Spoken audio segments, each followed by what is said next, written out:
What is LARP? Oh baby, don't hurt me. Don't hurt me no more.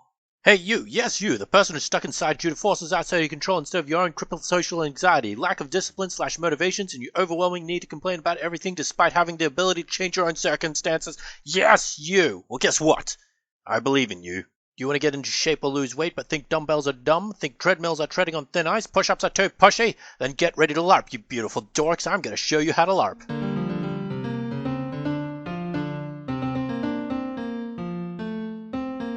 So what is LARP? Well, if you're watching this video, you probably already know, but if you found yourself stumbling into this video like a guy stumbling across an extra chip in a box of chicken nuggets, then it stands for Live Action Roleplay. So what's that mean? It means you roleplay in real life. It means you pretend to be something you're not, which shouldn't be too hard for most of you anyways, considering you never let anyone see you for who you really are. Like YouTubers who put on a fake personality to trick people on the internet into thinking they're smarter, more well-adjusted, and charismatic than they actually are. Maybe you're embarrassed or worried what your friends might think of you and your hobbies, but I say if they laugh at you for what you enjoy, then you need better friends. Just remember, you don't have to hide who you really are, because at the end of the day, people will either like you or not, no matter what you do. But if you act like the real you in real life, then people will like you for you and not for the fake person you pretend to be. So if that's all the case, what's the difference between that and role-playing indoors with dice and books? Because it takes place outdoors where you move your feet.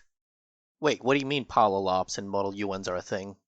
The actual difference, in my opinion, is more obvious if you really think about the name. It's called live action, not turn-based action, not pause until you can decide what to do next, or occasional live action dialogue bits broken up into pausing to roll skills and attack rolls. It's called live action roleplay. Unless they're role-playing patient characters like your mother's endless hope that you'll become a productive member of society, no one's gonna wait for you to do your stuff. You just gotta do what you do in real life. Just do it! Do it! Do it now! Be good to your mother! While every LARP is different, most ask you to wear a specific kind of costume. Also, I find most LARPs don't like calling what you wear as costumes. Makes them sound like toys, and they don't want to be seen as children running around playing make-believe. We're fully grown adults who run around playing make-believe, damn it! So instead of calling it a costume, we call it kit. One less syllable, and it somehow sounds more mature and professional for some reason. Some people feel that LARP as a hobby is that weirdo you're friends with, just so you don't have to seem so weird in comparison, like how the casual video gamer might view other nerds. Sure, I might play video games, but at least I don't roll dice in a basement like a D&D nerd. Sure, I play D&D, but at least I don't throw around beanbags like a loser LARPer.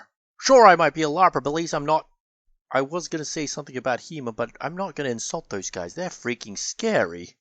Point is, don't judge people based solely on their hobbies. As long as they're not hurting each other and having fun, then who cares how they spend their free time? Congratulations, you now know what LARP is.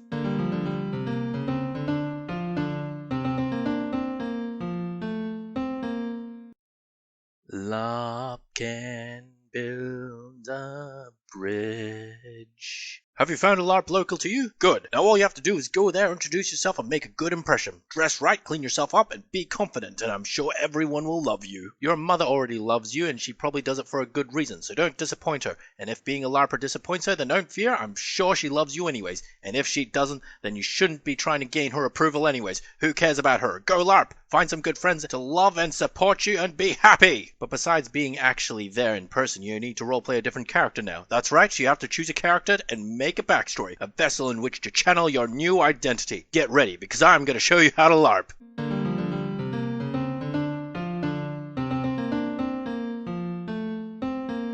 Due to how many genres LARP as a medium encompasses, the following advice will be fairly broad. The upside to that is that it's so broad you might be able to take this advice and apply it to other role-playing genres, and even creative writing if you so choose to. Anyways, the first thing you need to do is look at the LARP you're entering and figure out what kind of character fits into that world. Most of that will be covered by the specific LARP you choose to attend. My advice is to be as original as you can. Don't copy anyone. Copying's bad, and you should feel bad for it. Sure, you can roleplay Geralt of Rivia or Geralt of Olivia, but I guarantee eyes will roll if you do. Original YouTube video. Please don't steal! You also have to keep in mind that LARP is a game where real-life actions have an impact. In D&D, you can miss if your dice roll screws you over no matter how skillful your character is supposed to be. In a video game with hit chances, a 99% chance to hit will sometimes still have a 100% chance to miss just because of some unforeseen consequence in the underlying code. In LARP, however, if you hit someone, you actually hit them. In other words, if you run slow or can't aim for shit, then don't bother telling everyone about your badass backstory in which you slayed all the dragons, won all the tournaments, and laid all the bitches, because it'll just sound like you're making stuff up to get attention. And yes, I realize this is a LARP, so all the backstories are made up. Even my backstory of being a humble farmer is made up. I don't know the first thing about farming beyond water make plant go big and good eat. Okay, real talk. If you're new to the hobby and you want to get better and learn, I recommend playing a character who also wants to get better and learn and is new to the adventuring business. They don't have to have a long backstory in that case. Your first few weeks or months at the LARP is your backstory. In other words, your new character should be as smart and as skilled as you are, making them easy to roleplay. It's what I did and I think it went quite well. In conclusion, don't make your character more powerful than what you can display on field. But what about appearances? Can you tell people how you look even if you don't actually look anything like your roleplay character? And I say, why the hell not? If you want to roleplay a handsome, pretty person, then go for it. If I have to pretend those fake plastic tips on your ears make you an elf, then you have to pretend my ugly mug is irresistible, because it is. Everyone deserves to feel pretty, even you. You're fucking pretty. Tell your friends they're pretty. Tell your mother they're pretty. Tell everyone they're pretty. I want to be pretty too. Congratulations, now you know how to build a LARP character.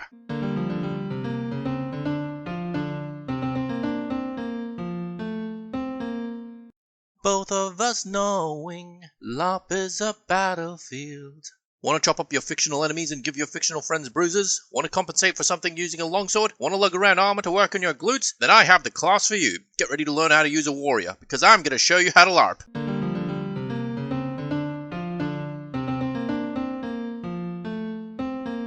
Not all LARPs use a class system, but the idea of a warrior in a fantasy-based LARP is common enough that you should be able to play one in one form or another. All warriors hit things with sharp or blunt objects, sure, but there are so many different flavors of stabbing and smashings. You can have a screaming barbarian, loyal knights, or showy gladiators, just to name a few. For the most part, every warrior will be judged on their martial skills, and the different weapons they choose will determine how you fight. Generally speaking, unless you're playing in a full contact hardcore system, the way your weapon works in LARP will never approach anything you see in real life. For example, in real life, kicking someone in the balls, disarming them, or tackling a heavily armored opponent to the ground before stabbing them in an exposed area is a great way to win a fight. In most LARPs, however, you can't do that, since there's a chance you'll either end up actually hurting the other player or damaging your weapons and equipment. Keep in mind we're assuming we're using LARP-safe equipment, stuff made out of foam and such. Why is foam so expensive? To that end, unless there's a specific rule in your LARP that says otherwise, axes suck. Unlike the sword, which has decent reach and a guard for tiny little fingers, the main advantage of an axe in real life is its striking power, something that's not really accounted for in the LARP. Spears are good in real life since you outrange most melee fighters, and one or two stabs is enough to take anyone down. However, in a LARP where HP exists, people with enough hit points can just keep advancing after taking a couple hits and get in real close, making the point of a spear useless. Sure, they might work in a team-based setting where your allies can stop enemies from reaching inside your guard, but like I said earlier, unless the rules say they do extra damage, there's basically no point in using them in a one-on-one fight. Then you have shields. In real life, shields can be broken and worked around due to their weight. A foam shield in LARP is light, and once again, assuming your LARP doesn't have a specific rule for them,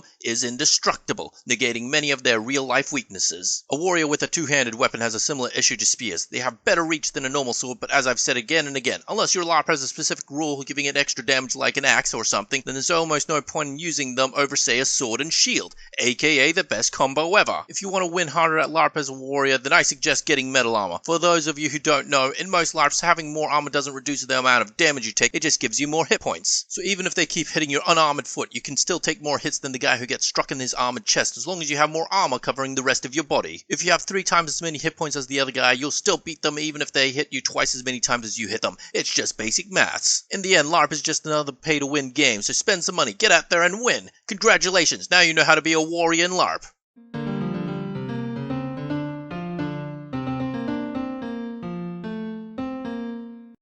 LARP heals.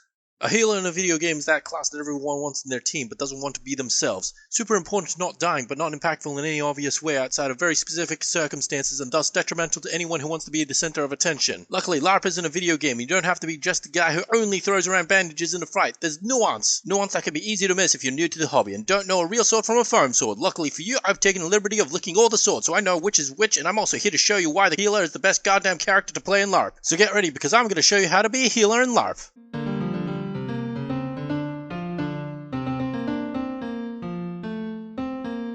A lot of you who saw my previous video in LARP probably look at me and think I'm a warrior due to my armor, shield, and sword, but I think it'd shock you to discover that I'm actually a healer. That's right, I'm a freaking healer and proud of it. I have bandages, healing potions, a winged amulet that lets me magically heal people for 3 times a day, and an enchanted scarf that lets me heal everyone who can hear my voice, not to mention the ability to cure people of their ailments. Also, I have candy for good girls and boys who don't get blood all over my boots. If it weren't for the germs and the socially questionable act of doing so, I'd be handing out candy to everyone. Now, if you're wondering why I'm not wearing priest robes or plague doctor's masks, it's because those guys guys are easy to kill, and you can't heal people if you're dead. Depending on your specific LARP's rules, the armor you wear might not be as effective when you're using the game's version of healing, but if you have the option, then more protection is better. Now there's also some crossover with mages, but I'll cover that in another episode, but playing a non-magically trained healer can be viable, especially if healing items exist in your world, like potions and such. Being a healer in LARP isn't just about keeping people in the fight, sometimes it's about keeping people alive. And yes, there's a distinction to be made. Don't get me wrong, having someone in front of you stop arrows making a new home in your face is important, but having a grateful wizard who just blew themselves up in the lab for the 5th time this week is equally useful to have on your side. You can heal for money, heal for friendship, or an unspoken favor, the kind where you tell them that they don't owe you anything, but they totally do, because if they don't, maybe you'll stop healing them when they need it most. Or maybe you just heal for science. Any motivation is valid in LARP. And of course, this being a LARP means you don't have to sacrifice your fighting skills at the expense of your healing powers. Ignoring LARPs that give you the ability to deal 1 million damage when you shout certain words at someone,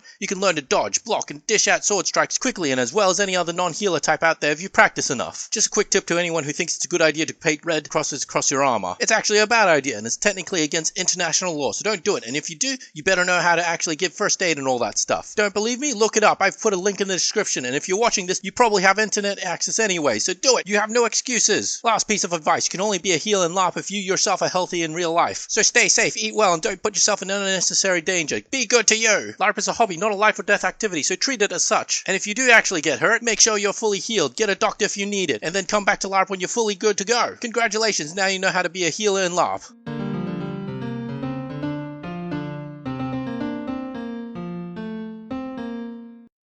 Well, you stole my heart, and that's a sin, but in this case I hope you win.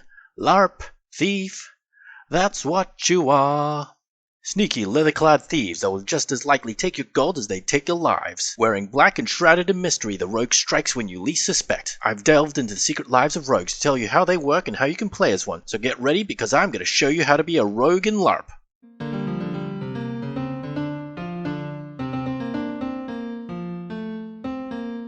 So the idea of a rogue comes in all shapes and sizes. They can be deadly assassins, cat burglars who only steal, never harm, and then you have the con artists to make it their business to come in all shapes and sizes. So how do you identify a rogue then, asks your friend. Is it the poison-sipping, dagger-twirling, leather-wearing punk, or the church-visiting, puppy-petting gentleman who never seems to lie? If you answer to one of these questions, then you're wrong. It's the friend who asked you the question in the first place. Never let your guard down to anyone, because the real rogue is actually behind you, kneeling over, waiting for your buddies to push you over so they can steal your lunch money, your breakfast money, and probably your dinner money too, assuming you don't have any meals cooked by your mother, that is. If you're gonna be a rogue, it's all well and good doing it on your own, but there's a reason why a lot of media uses the age-old trope of thieves guilds, and that's because rogues working together is frighteningly effective. Need to pull a heist? Get Tommy Two Fingers to swipe the goods while Flirty Shirley distracts the shopkeeper, and if the guards come by, then leave it to Bob.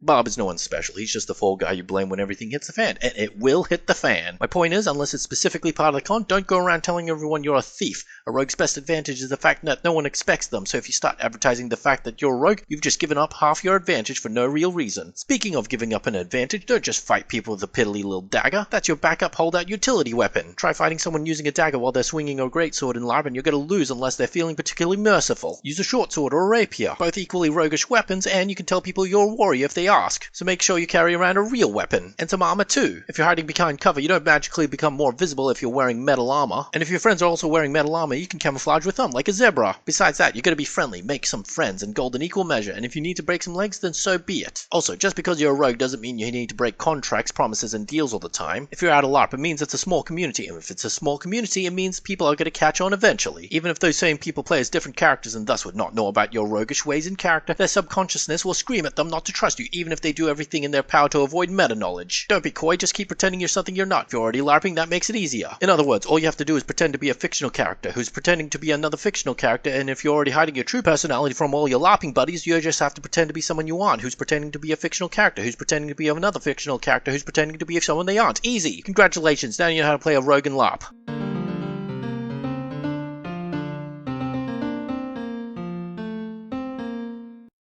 LARP magic, LARP magic. Don't fight the feeling, just let it happen to you. Ever think about wielding the arcane arts? How about burning all your enemies from afar? Want to do it in real life with the power of your imagination enforced by a rule set that everyone has to agree to but in some cases ignore, misinterpret, or misunderstand? Then you'll want to be a mage. Get ready, because I'm going to show you how to use magic in LARP.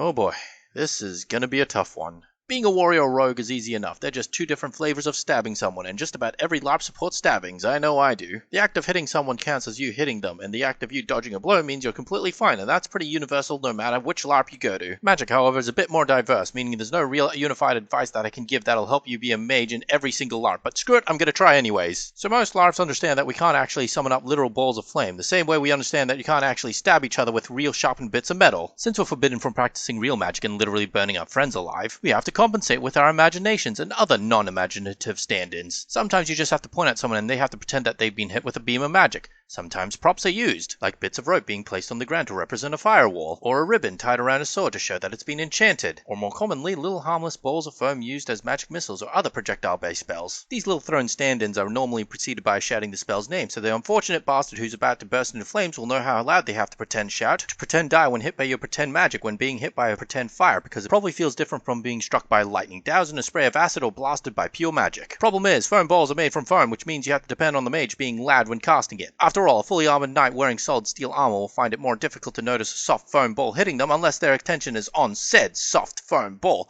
and even if they do notice they're being hit by it, how will they know what they're being hit by? Is it a fireball, lightning bolt, or a super death blast? And yes, that's a real magic spell. I made it up and therefore it's real. What, do I need to spell it out for you? The other problem with this is if you're casting a spell by shouting it, you better believe that it's going to make you a prime target, or at least give a warning for everyone in spell casting distance to dodge or find cover. Trust me when I say everyone appreciates the warning when you scream like that. In conclusion, communication is the most important part of LARP. The organizers have to communicate the rules of the game to you, then you have to communicate to the other players what you're doing, just like how you have to communicate with your parents more. They miss you, wonder if you're alright, and worry if you're eating enough. Give them a call, because communication and having a good relationship with your family is the real magic. If your family is toxic, however, then please ignore the last piece of advice. Instead, maybe try to reach out to your friend who you haven't contacted in a long while. I'm sure they miss you as much as you miss them. Congratulations, now you know how to be a mage in LARP.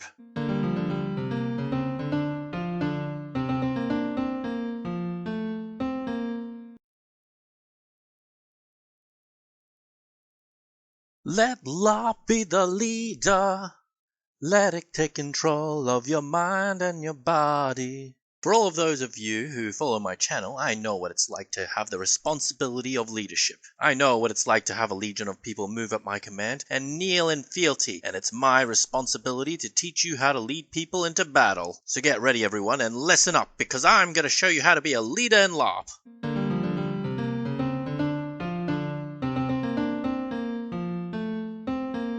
Now, I can't tell you about every style of leadership or which one's best, but I can tell you about my own personal experience. As I mentioned in the intro, I know what it's like to be a leader. In fact, the position was passed down to me by the very guy who recruited me in the first place. He transferred leadership over to me once he noticed I had a few victories under my belt whenever I found myself as a senior member on the field of battle. People just seemed to listen to my orders for some reason, and I gotta say I felt like less of a leader and more of a stressed out dad with a dozen kids running around complaining about each other. Half the time, my biggest enemy wasn't the opposing factions, but the individual members within my very own guild at each other's throats. It was like being a shepherd for a herd of particularly violent and well-armed cats. There were days I felt like I couldn't do anything right, that everything was going wrong with everyone bringing up my mistakes and teasing me, and somehow, they all thought I was doing a good job. Despite my followers' chaotic nature, they were still loyal and respected me, a respect I returned with my own, doing my best to help them. Now that I think about it, it kind of felt like I was playing Commander Shepard sometimes, doing my companions' side quests that they'd send me on. Keep in mind that LARP is just a hobby, a place to have fun, and a lot of people seem to forget that. You can't just abuse your authority and the power they've given you, because at the end of the day, that authority and power only goes as far as until they decide to either quit the hobby or join a different faction. Now don't get me wrong, if you're role-playing a character who would abuse that power, then go nuts, but the key word here is roleplay. Be as evil as you want in the game, but when it's time to go back to the real world, leave that abusive shit behind. You shouldn't retain any authority out of character. Sure, people might look up to you as a mentor, especially the newer players, but at the end of the day, you're everyone's equal and having fun. Some people find it fun to roleplay a soldier in the army where their captain yells at them like a drill sergeant, while some people don't appreciate that at all. Some people enjoy loyally serving a king with honor, while others prefer a more equal and casual relationship with their leader. I'm not telling you to bend over backwards for your followers' whims, I'm just saying that you should play the character and leader that's most fun for you. Keep in mind, however, if you want to play a tyrant, just be ready for people, your followers included, to treat you like a tyrant. Just because you're in charge doesn't mean people won't betray you. I've had people leave my service before, but never have they backstabbed me in the process. In fact, a lot of previous members who left before I was in charge told me that they would have stayed if I was the leader earlier, and many people who never wanted to join my faction joined just for me. Hell, the folks who left my service are still my allies when I last played as a leader. It also probably helped that I shared candy with everyone. You heard it here, folks. Bribery works. One last piece of advice. If you're going to be a leader, you don't have to be the best fighter in the mercenary band. You don't have to be the smartest mage in the tower, and you don't have to be the sneakiest rogue in the Thieves Guild. You just have to be the best leader in the group. So get out there and lead, you beautiful nerds. Go forth and LARP in my name. Hiya! Congratulations, you now know how to be a leader in LARP.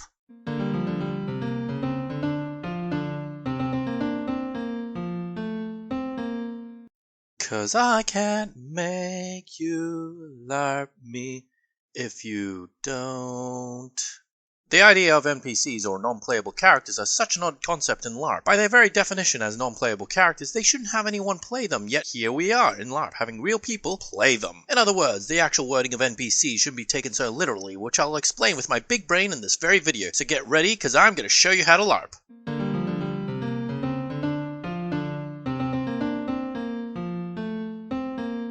As mentioned before, the idea of an NPC in LARPs is weird. In video games, they're just characters you don't play, the allies you help, and the enemies you fight. In tabletop RPGs, they're the characters that your game master controls, but for LARPs, they're controlled directly by the individuals. Some people will argue all day that you can't have NPCs in LARPs, but to them I say they're dumb, and that the definition of NPCs isn't to be taken so literally in the context of LARPs. And if you want to argue the etymology of something, maybe pick a battle that doesn't involve man-sized adults running around waving foam swords at each other. And if my pronunciation of etymology bugs you, then you're not the only one. Anyways, to me an NPC is someone who has a specific predefined role in the world of the game. Now don't get me wrong, the normal players can be the rough equivalents of protagonists and antagonists, but it's the NPCs that give structure and filling to the narrative cake. To put it another way, they're the folks with a script that they have to follow. Oftentimes, NPCs are the monsters that you slay en masse before respawning. Despite looking exactly the same, the one that respawns is supposed to be a completely different monster, so even if you have only 5 goblins running around, it's actually an army of 500, and the other 495 have just gotten lost until one of the original 5 happens to conveniently die. If you want to be a monster NPC, then it's usually an easy way to focus on the more combat side of things while ignoring things like being diplomatic or friendly with other players. You don't have to roleplay as much and just focus on fighting, a sort of violent training wheel, if you will. Sure, you can bring some backstory and character to your NPC, but we all know that they're just going to be stabbed and looted at the end of the day, so don't even worry about it. To that end, who's the real monster? The answer is whoever has monster written on their character sheet. Duh. But if your LARP doesn't use a character sheet, then how do you tell? The answer is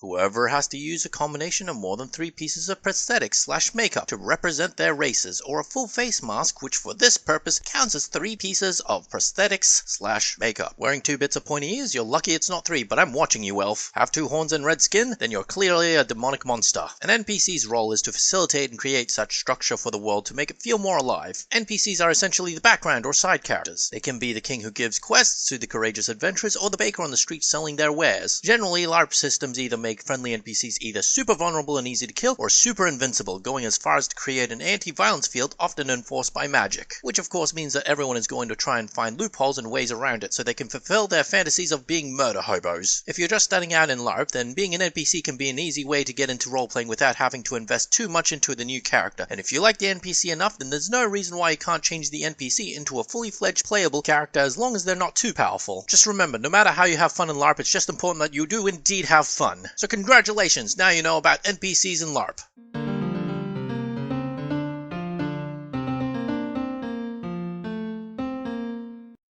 It's a different kind of LARP that we've been dreaming of. It's a different kind of LARP. In hindsight, I probably should have told you all about the different kinds of LARPs in the first place. And because this is the only guide to LARP on the internet, you folks probably think combat-heavy sword and sorcery stuff is the only thing on the market. Sure, I made mention to other kinds of LARPs like model UNs and the like, but because they're only passing mentions, I'm sure you've dismissed them all as unimportant by now. Well, I'm here to enlighten you all and open your eyes to the other possibilities that exists. So get ready, because I'm going to show you how to LARP.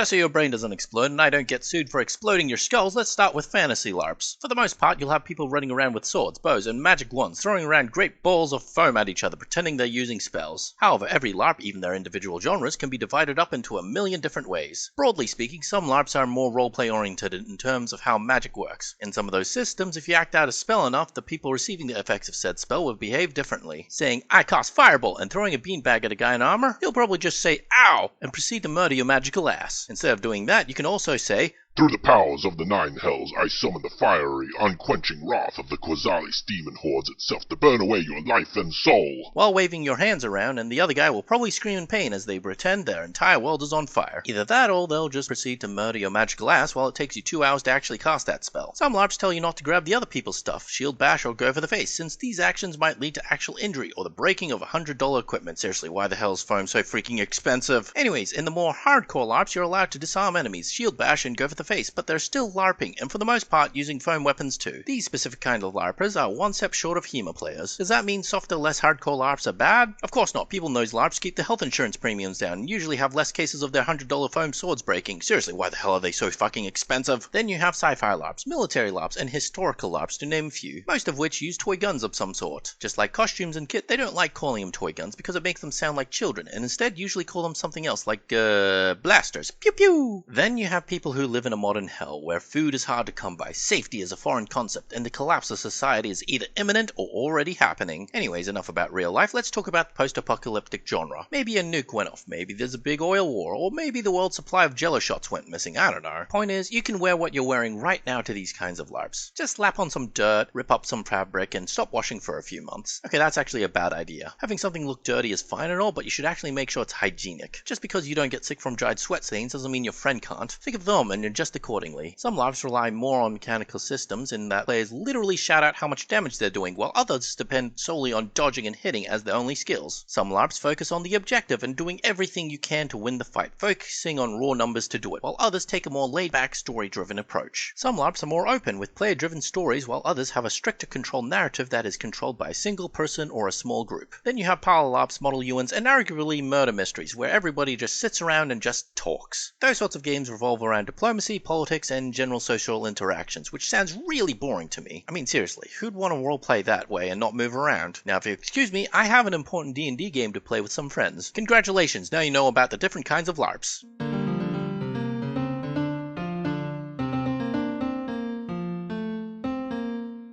Take a moment to think of just, flexibility, LARP, and trust.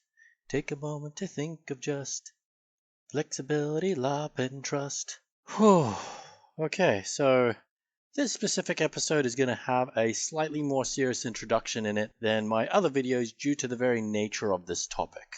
Generally speaking, when you have two people disagree with each other, they can usually talk things out, but if they get heated up enough in a community like LARP, then the effects can be very visible and damaging to the game itself, even to those who aren't directly involved with said argument in the first place. My advice is to remember that it's a hobby and that it's okay to leave if you feel like it's become too toxic, and that it's not your responsibility to fix it, no matter how invested you are in it. But you also have to understand that if you're the problem, then the mature thing to do is to admit that and try to be a better person. Communication is key. My point is, if you do try to fix it, then go ahead, but don't hurt yourself in the process.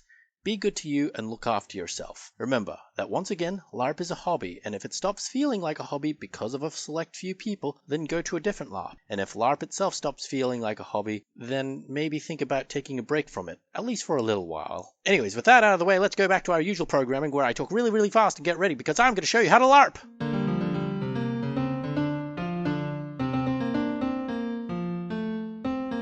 Okay, nerds, what is drama? Why does it pertain to LARP? Well, according to a quick internet search, it's a noun. 1. A play for theatre, radio, or television, which isn't really relevant to us all. The second definition is a lot more helpful. 2. An exciting, emotional, or unexpected event or circumstance. In other words, it's an argument. Sure, you can go around telling everyone that you're not into drama, but being that LARP is a social experience with rules involved and multiple perspectives, you're bound to witness it eventually and get involved. It's unavoidable. In fact, let's get into some drama right now. Everyone who thinks they're trash is wrong. Still think you're trash and that I'm wrong? Well, if you're trash, you must be wrong, and if you're wrong, you can't be trash at all, and if you're right, how can I be trash? It's not trash can't, it's trash can. Bam, you're now part of some drama. Isn't it exciting? Don't you just crave the conflict? One of of the largest sources of drama you might find in a LARP is accusations of cheating. Maybe someone uses more spells than they're supposed to. Maybe someone strikes someone harder and causes a real injury. Maybe someone uses an ability that they aren't supposed to have. And if these things happen, how do the accused players react? They could say that the other person is lying. They could say it's an honest mistake. Or they could claim that they were following the rules and that the other person hasn't read said rules properly. On the surface level, who do you trust? What if the accusation was made against you? What if you witnessed someone cheating yourself? What if the accused is telling the truth? What do you do? My advice? Be an adult. Treat this like your workplace, because we all know that LARP is just a second job. Talk to them, sit them down, and try to come to a compromise and understanding. If that doesn't work, then go to HR or the folks in charge and report them. If that doesn't work, join a union and demand some changes. If that doesn't work, quit your job and start up your own business, or join a competitor, and if they beg you to come back, offer them consulting fees 10 times your original pay. Seriously though, you shouldn't participate in LARP for the drama. While drama does have an incredibly high chance of occurring in the LARP hobby compared to some others, it should never be the focus of the hobby itself. Most importantly though, drama shouldn't be ignored. It should be dealt with. Congratulations, now you know about LARP drama.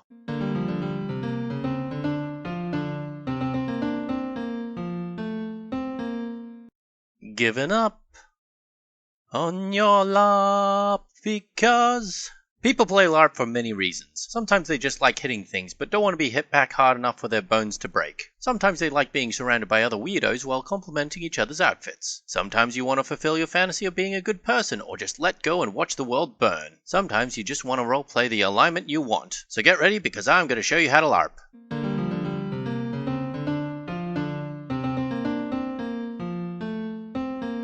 The world is morally grey, with good people doing bad things for the right reasons, and bad people doing good things for the wrong reasons. Sometimes there are good people doing good things for the right reasons, and bad people doing bad things for the right reasons.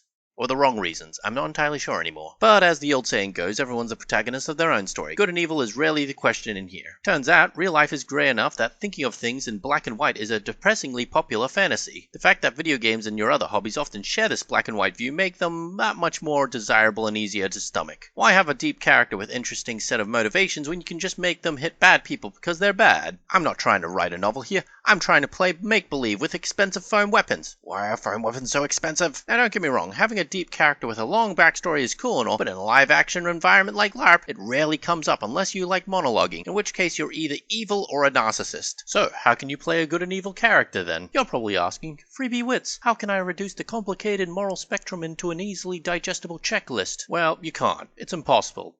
But I can do it for you. If you want to be a good aligned warrior, then everyone knows you can never lie. You must wield a sword and have shiny armor. Want to be a good wizard? That's fine too, but you have to be wise and give cryptic advice. Want to be a good aligned rogue? Then you can't stab anyone. A good rogue is comedic relief. You're there to steal golden hearts, never lives. Your job is to make harebrained get-rich schemes that will inevitably fail, hence the comedic relief part. Want to be a good aligned healer? Then bam, just wear white and stay out of the way of the actual fighters. Maybe sacrifice your life to save the warrior or something. But why be a good person when you can play an evil person in LARP? Sure, you can be evil in real life, but getting dogpiled by local law enforcement hurts, and prison seems pretty undesirable if the movies are to be believed. Anyways, back to LARP. Want to be an evil warrior? Have horns on your helmet and paint everything black. If you're not trying to fight everyone in a 1-1 duel to prove your might, you're doing it wrong. Want to be an evil wizard? Then you also need horns on your head and paint everything black. The more you talk about death, souls, and embracing stuff, the better. Want to be an evil rogue? Wear a hood. Horns are optional, but you still need to wear black. For you, stabbing isn't a question. It's when. And if it's not now, it's when the other person isn't looking at you. Backstabbing isn't just a verb for you, it's a way of life. Want to be a bad healer? Then stop healing. Your job is to be a creepy scientist type person who experiments on innocent little furry creatures while healing them. If you want to hurt things while not actually killing them, then you want to be an evil healer. Still consider yourself a warrior, wizard, rogue, or healer, but don't fall into any of these stereotypes? Congratulations, you're a background character and your alignment is neutral at best. What? You thought alignments had a sliding scale somewhere? Well, you thought wrong. This is a LARP, not a freaking fish market. You want a sliding scale? Go buy 40 pounds of tuna or something. Why would you want 40 pounds of tuna? I don't know, you're the weirdo buying it. Congratulations, now you know how to be good or evil in LARP.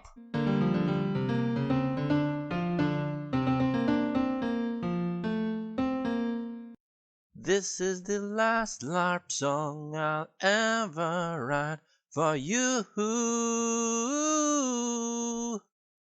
All things must come to an end. LARPs, backstories, warriors, healers, rogues, mages, leaders, NPCs, games, controversies, good, bad, and everything in between. It doesn't matter. Everything just has to end. It's an unhappy truth of life sometimes. And just like this series, sometimes LARP characters have to end as well. So welcome everyone to the final and thematically appropriate episode. For the last time ever, get ready because I'm going to show you how to LARP.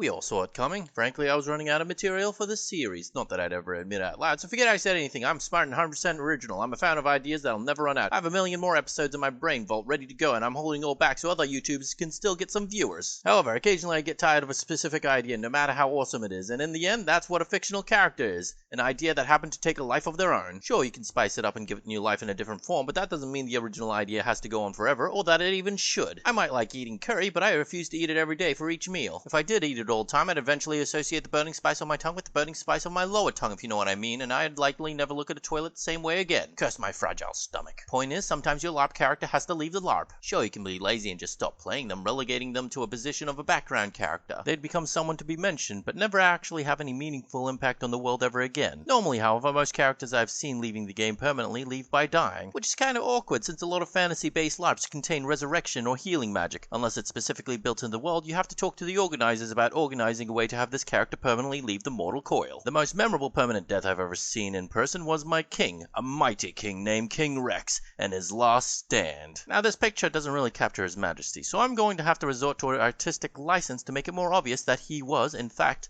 a king. Perfect. Anyways, in the story, the enemy had found a way to permanently end him in an unholy ritual, and it was our job to stop them. We stood against the tide, foiling ambushes, sieges, and assassination attempts at every corner, but their constant attacks wore us down, and they eventually captured and ended him. It was a valiant effort, and we made them work for it. But make no mistake, it was a bitter defeat. A defeat that ended with King Rex's permanent death. Out of character, the player who killed him was very sad about it, since they were actually the best of friends in real life. The guy who died didn't die in real life, of course, but the atmosphere surrounding the entire group and community felt like it. In reality, he was just going to leave the state for work, but that didn't soften the blow. His absence would be felt, as he was a very well-loved member of the community. Continuing on, the idea of having a character death can be pretty appealing to narcissists, as it allows you to have a funeral for yourself and hear people talking about you without actually having to die. But you don't always have to have your character die when you need them to leave the LARP. In theory, you can have your character retire, as in literally have them retire instead of the mob version of retiring, which is a pretty acceptable way to end a character's story. Maybe they can settle down, work a farm, become a merchant, or open up that tavern they always wanted to open. The upside to this form of ending a character is that you can always pull them out of retirement for one last quest if need be. This is especially great if you're an anxious ball of indecisive decision making, as this allows you to have your cake and eat it too, which I've never really understood. Why would you have a cake if you aren't going to eat it? Are you just going to pin on the wall and look at it all day? Just because a character's leaving doesn't mean you have to be sad about it. Sure, if you love the character and your friends love the character, it's going to be a sad time, but they can be happy that they got a happy ending in the time they spent together. It's what I did with my character Warren, the one you're looking at right now. Starting out as a cowardly adventurer, he created bonds of friendship that taught him to be brave. He climbed the ranks of his guild and became their leader, becoming someone that hopefully King Rex would be proud of. He then retired to a humble farm and lived the rest of his days in peace, just like he always wanted to before dying of old age. But he lives on as the mascot of my YouTube channel and series. So don't be sad.